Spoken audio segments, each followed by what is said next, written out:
You should mention the pre-dynastic, the statue faces and the symmetry. How can you possibly do that by hand? This will wow you. Yeah. So there's a whole category of aspects to the discussion around ancient technology, right?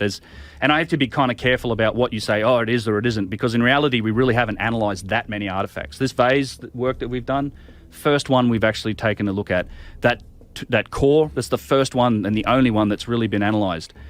So I characterize something that's beyond the capabilities of these primitive ancient civilizations as being, okay, machining marks, tool marks, like these giant circular saws, tube drills, precision, and there's elements to precision, and one of those is symmetry.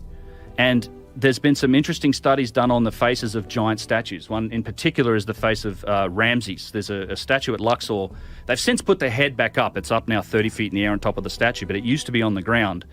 And again, Chris Dunn was real seminal in this. He went and took a photo, like bang on, like very front on, and then what he did was you take a copy of that photo, you make it 50% transparent, make the original 50% transparent, you take one and you flip it like on that horizontal axis, then you overlay them, right? So you would see like the left to right, it's like overlaying the left side on the right side, and it's perfect.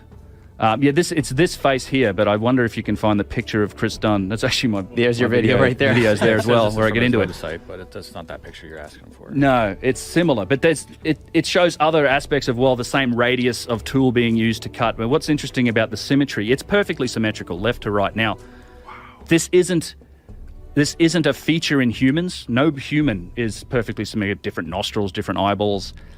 It's also not something that is done in artwork. So, people often say, well, Michelangelo, he carved David. It's a beautiful statue. I've seen it. It's incredible, but it's human. It's not symmetrical. Symmetrical is, you can't achieve that degree of symmetry just by eyeballing it and doing it by hand.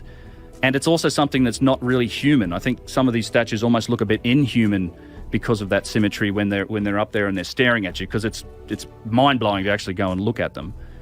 But it's the other aspect is the most efficient way to create that would be to say, well, if you were going to design it in a computer, it's like, well, I'm going to create half this face in a program and map it out, and then I'm just going to reverse it and say, well, that's the other half. It's literally the most efficient way to do it, and that's kind of what we're seeing in some of these statues. Go back to that image, please. It's virtual perfection. And what's the explanation for this that modern archaeologists use? They did it by hand, right? They do it by hand. That's literally what they say. You just don't. They're not engineers and construction experts at the end of the day. That's the problem. So it's very difficult to engage them on those specific details.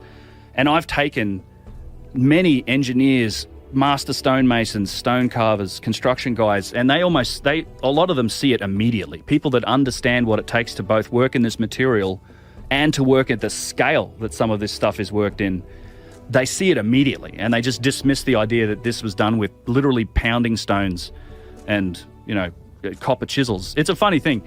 They insist those things are how they were done, but not once, no one ever has cut a single big slab of granite the size of a refrigerator in half. We've never gone that far. No one's demonstrated that, yep, you can take a copper bar and sand and grind your way through a refrigerator-sized block. And you're saying copper because we think that they didn't have steel back then. They didn't. Well, they didn't, and not until later. There's no evidence for it. There's evidence for copper and bronze. There's no evidence for it when we're talking about 2500 BC. Exactly. Now, if there was some sort of very sophisticated civilization that was tens of thousands of years before that, and they were wiped out, and then you're leaving behind these artifacts, and then people are claiming them as their own and then trying to copy them.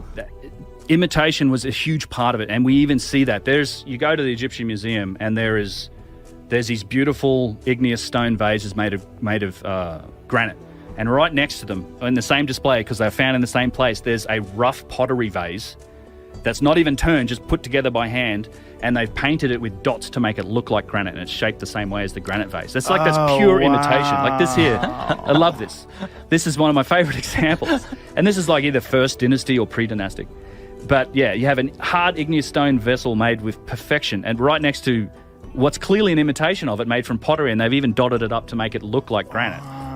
All the most sophisticated artifacts, pyramids, everything are all the oldest. It gets worse as it goes on, and that That's not supposed to make sense. And like when last time I was on with you, Joe, I was trying to articulate a point, which was that there was, a middle kingdom, there was the first kingdom, there was and there was these periods of revolt and revolution and missing history within Egypt, and there was 3 different kingdoms, and one of which was 126 years of lost history, another was over 200 years. And the one point to mention about that is that means that whoever took over and reestablished themselves, there's now no one alive at that period of time that was around prior to whatever it is that reset them, that government or whatever they were. Yeah. So if there's 126 years of lost history, no one is now alive to say what was what before that year 1 of 126 years.